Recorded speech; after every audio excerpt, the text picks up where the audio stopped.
So thank you, Anthony, for joining us today. I'm sure we're going to have a great conversation around sort of data management. My name is Suki Dhuphar. I'm the head of international business here at Tamr. I'd love for you to introduce yourself and give your background from this particular space before we kick off into the actual conversation itself. Yeah, thanks for that, Suki. It's great to join you this morning. So my name's Antony Marlow. I'm the Director of Data Management Practice at Cynozure. We're a data consultancy organisation. My background and passion, so I'm at that point in my career where I can measure it in multiple decades, sadly. So over 20 years in the industry, starting out as a business analyst, and that really has forged my career forward. So for me, everything we do as data professionals is about helping organisations develop some really strong capabilities to unlock value, and that's very much my career over that period. Excellent. Yeah, great. I mean, and it's very sort of apt for what we want to talk about during this particular session. And I'm sure your sort of background and history will really help others who are watching this or listening to this, trying to sort of navigate themselves through the mire that they could be stuck in terms of data. And data is a big topic. Data and AI is a big topic right now, right? So it's that chicken and egg situation. I want to use AI. How do I use AI? I need to get data better. Like in order for it to be valuable. And I know we've had plenty of conversation around how our organizations are very much set up to make sure that our customers are getting value from their data. So just to start off there, just to set the scene. Yes, I'd love to understand your or get your take on how do you think people should start to work with data? How are they going to get value? Because, again, it's that situation. I can't get value until I start using the data, and I can't use the data if there's bad data quality. How do you see that, and how do you help customers navigate that particular situation to get them to a place where they're seeing value? Yeah, I think for me, I'm sure it's the same for you, Suki, when you're engaging in conversation with any stakeholder, whether you're talking to fellow business professionals, data professionals, data leaders, or even with the business. To me, it's understanding the landscape of their industry, their opportunities and their problems.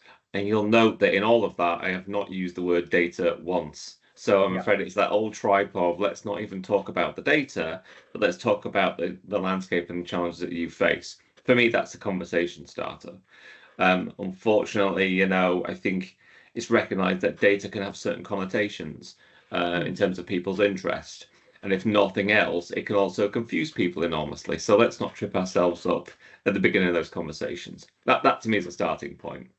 I think secondly as well, as we engage and listen, because I think there's a really crucial role for us as being almost like therapists sometimes in the work and approach that we take in having those conversations, is that we're very much listening, actively listening, so we can pick up and talk their language, we can understand the context of the challenge. And one thing I think that we should do as data professionals, as an aside, I would say that the way I view professionalism in any organization is that we are all business people or organizational people with a certain specialist skill set. So we are the data professionals within a business context. But coming back to point, I think for me, it's then understanding that landscape and industry. So we should better understand our peers, our competitors, the wider ecosystem of how we plug in. If it's a commercial organization, truly understanding customers and suppliers and our product. And, if you probably get a little bit into strategy, thinking about the value chain of the organization, quite often I see that as a bit of a miss when I engage with various organizations in my role where I talk to data teams. They don't actually really understand how their business operates. So they're starting from a kind of position of weakness rather than get ahead of the game, meaning they drive informed conversation. No, Anthony, I love that because it's too easy to drop into the kind of red herring of technology and data, right? Without understanding the context of how it's going to be applied, how it's going to be adopted, how it's going to be used. One of the industries, just dropping into slightly more specifics. One of the industries, and as I know both of us are pretty well versed on, and both our organizations work quite strongly with, is like the insurance business. Absolutely. So when we look at insurance in terms of and there are so many different factors to insurance. It's not a simple thing. I was having a conversation with James, your CTO, last week. And how that industry has changed, and it's always been customer focused to start with. It's a business at the end of the day. Absolutely. But I remember, as you say, you talk about decades. I think decades as well. And when you look at the insurance industry, it used to be to insure the biggest things, take away the biggest risks of your life, whether it's a house, whether it's a business, whether it's a shipment, and so on and so forth. Nowadays, that's gone right down to the levels of whether it's your phone, whether it's your bag, whether it's your, the smallest possible thing can be insured. But in order to do that and understand that sort of landscape of that business, I love the way you think about it. Understand the entire landscape, and then think about how do you solve that particular challenge through different processes, but try and get value on the way on each and every single one of the things that people want to achieve. Attach a value item to it. The success factor of achieving an outcome is really, really important. So I love the way you framed that. Going into that sort of detail around, let's take insurance as an industry, and I don't want to get too deep into it, but just in more of a general sort of terms. Why do you think now why is it so important now? Because why now? What exactly that? Because you're going to get confused by people chucking out terms like AI, data. We want to do this. We want chatbots in. We want all of these GPT and everything in there. That's why people are bringing technologists and experts like you and I, your organization, my organization in, but getting them back to that value proposition. Why do people need to take that action now? Probably just paraphrasing what you've just said, I think, Suki. I mean, let's start with the hot topic of the moment, which is AI, artificial, which clearly is a massive bucket for lots of different capabilities. And I think what is becoming a recognition is that organizations have not, they've underinvested in just the efficient and effective management of data as a resource. So I think it's quite challenging because of the confusion of the concept of data. And I think we could step into the space and have steer this conversation to culture and literacy, couldn't we, as well, Suki, about a real understanding of what all this means, certainly at executive and business leadership levels, is, well, what does this mean for me? Why does it matter? But I think that spotlight of AI has shone. It's a bit like kind of looking under the carpet, isn't it? Or picking up a rock and you see a house of horrors, because you and I know some of the implications of that poor management and deploying these tools, in terms of risk and issues. I mean, a classic example, again, you and I could probably relate to or have seen, is the deployment of something which should be relatively straightforward, like a co-pilot capability. It's quite low adoption levels. Organizations can buy in and secure it quickly. But if you haven't managed your data and maybe moving into kind of the context of information, such as something as simple as SharePoint and documentation, allowing a sophisticated tool to start to crawl across your landscape, and you haven't properly categorized, secured, limited access to things that are, have implications of confidentiality, commerciality, sensitivity, you're going to get some very undesirable results. So we need to get ahead of the curve. No, I agree. I absolutely concur with you more. Tamr have been in this sort of AI space for the last 12 years, even before it became a trend. And what I would say, it wasn't just a trend. There was a lot more fear around it. Why is a machine trying to take over what I'm doing? Does it have the same control? And actually, what we felt historically was, the adverse effect, where people were very scared to enter this particular market. Now we're seeing that, within a couple of years, we've just seen the complete opposite, where people just want to throw everything towards this. And the challenge, quite rightly, as you put it, we've seen AI models hallucinate. And the reason why they hallucinate is because we've structured data badly. They've learned badly. So therefore, the answers that they're going to give are only going to be based on the information that they've been provided. And if it's not organized, if it's not managed properly, that particular information, then you're likely to get incorrect sort of outcomes. And those outcomes could be very damaging to brands. It could be damaging to sort of the way people work, and that's something that obviously we need to ensure and manage. And I think as a lot of people will go around the whole AI ethics and try to put the governance around it, but actually the governance goes down to a much more granular level, which is the data, and we've seen that. But again, all of this has to be put together for the leadership to understand the full picture and how it impacts the value chain, as opposed to, go and get your data right. And that will be, because that will be the next question, right? The next question on this is all around the data maturity. Again, I'm going to use that phrase, chicken and egg. Do I get my data into a good place and then go and work on this kind of vision that the leadership team is looking for to better my business?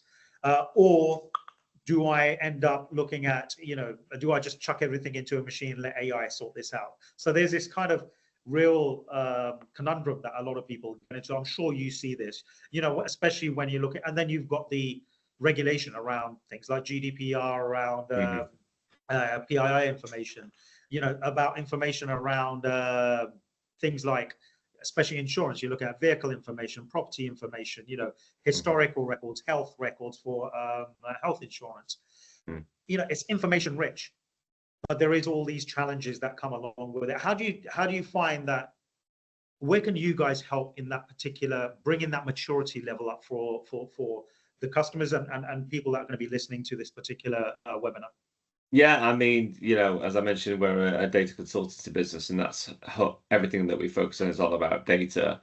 Generally, we come in and support customers in a number of ways, but the two that immediately strike me on what you've just said there, Suki, is about almost like an educational coach type role where we can start to bring this to life. And that then probably bleeds into how would I recommend. So maybe skipping to where we get to at the end in our call to action, Suki, is about how the heck do I get started on some of this stuff? We've got this concept of something called leveling up framework, which is about maturity. But the real premise of that is that we suggest A, you get started, B, you start small, and also seek to do something end to end.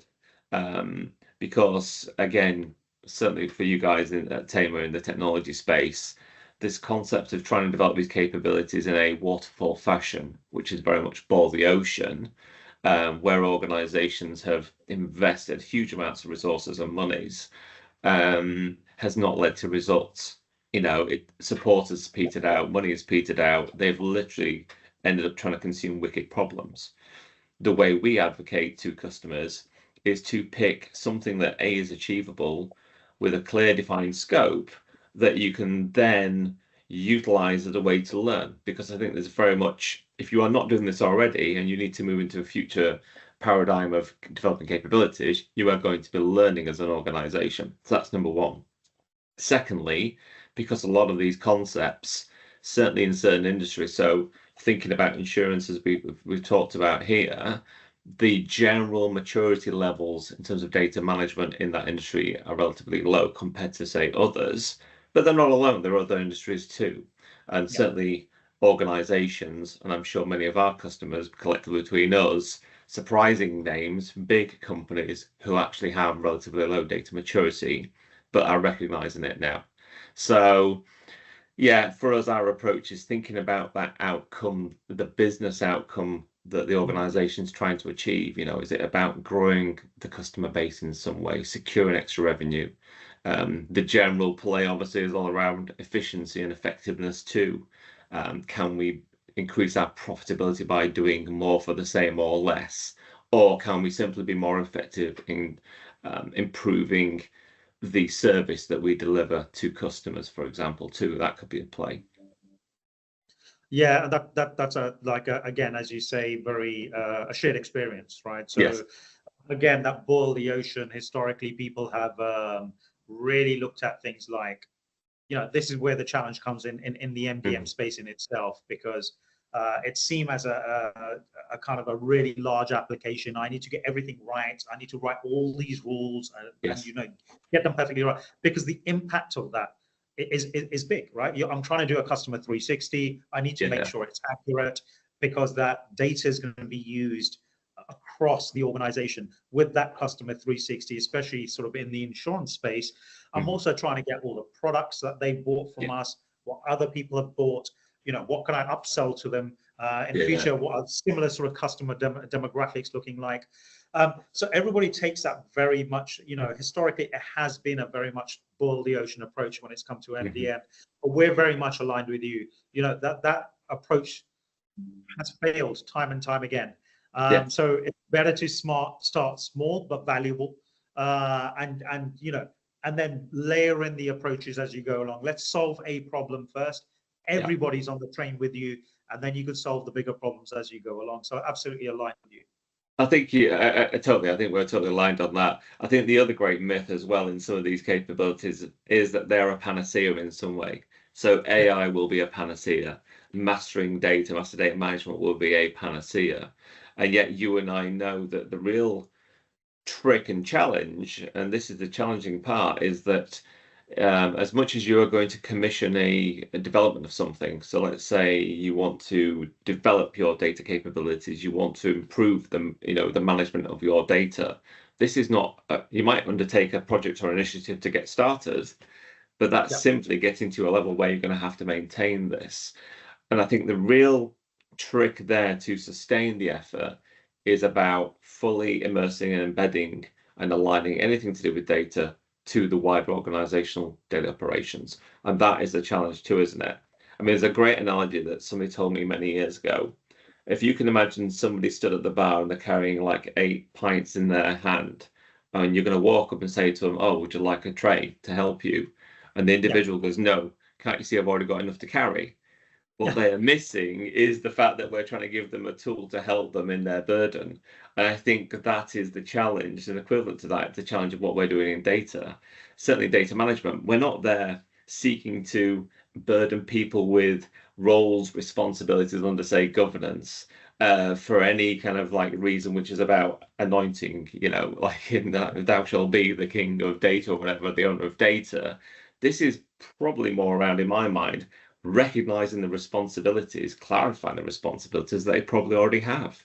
And I think the real trick in what we can do as experts is bring our familiarity and knowledge from peer organizations and clients, from other sectors who are doing this better or more advanced, so we can shortcut their, accelerate to results. I think that's what ultimately what you're buying when you come to an organization like ourselves.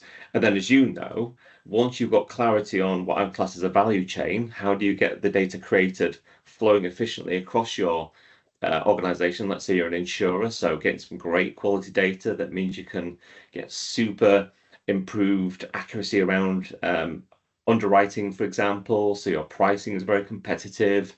You're able to gather the information, the data very quickly, which means you're quick as well. So there's a speed to market as much as there is a pricing element to this.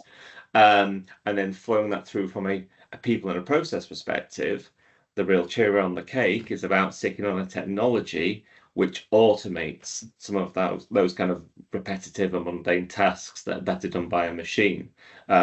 Those capabilities that can add some extra benefit too. So again, thinking about what you're doing, Tamr, about the fuzzy logic, because as much as data quality is always a challenge, has been for 40, 50 years, I think we're both collectively coming from the point of view which is data which is good enough, fit for purpose. We're not after 100%, accuracy or any of the dimensions of data quality. It's actually about, is it good enough to give us this satisfactory result which drives business performance? And that's where technology can help, once you've got clarity of the landscape of how this is going to work in operations. No, again, couldn't agree with you more. I mean, the amount of times that we've come across, we need 100% accuracy.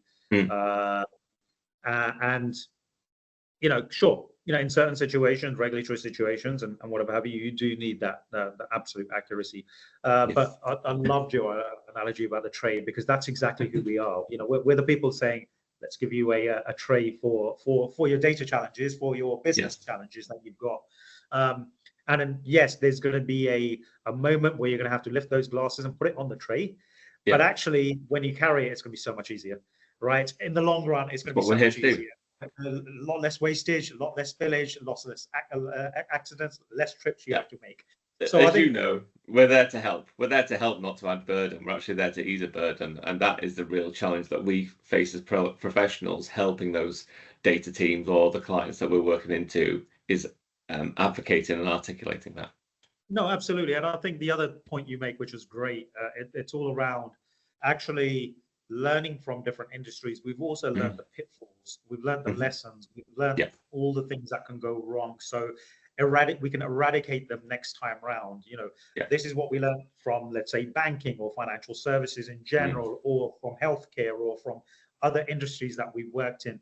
And I think, as you kind of, going back to what we were saying around maturity, we can help accelerate maturity within an organization by bringing that expertise in, by bringing that knowledge in where we've seen it work, and more importantly, where it hasn't worked, where people haven't got value.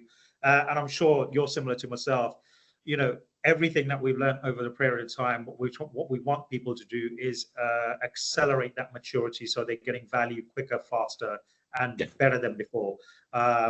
And I'll leave it with the whole idea, of your analogy. We are like the tray, right? So we're trying to provide you the advice and what we've seen before to be able to help. Antony, it's been great talking to you, and I'm sure we can talk for hours on this particular subject. But absolutely, I'm sure our listeners and watchers are going to be walking away asking loads of questions, or thinking about the questions they'd love to ask us. So at the end, we'll leave information on how to contact us. Either of us, both of us together, it doesn't really matter. And hopefully we can provide other people the advice that we wish we had learned about 30 years ago or 25 years ago, which would have helped us to get, accelerate the value that we can get out for our customers, but also out of our own businesses as well. So it's been great talking to you. Would love, obviously, hopefully we can do this again. But thank you very much for having this conversation today. No, real pleasure, Suki. Thanks for your time.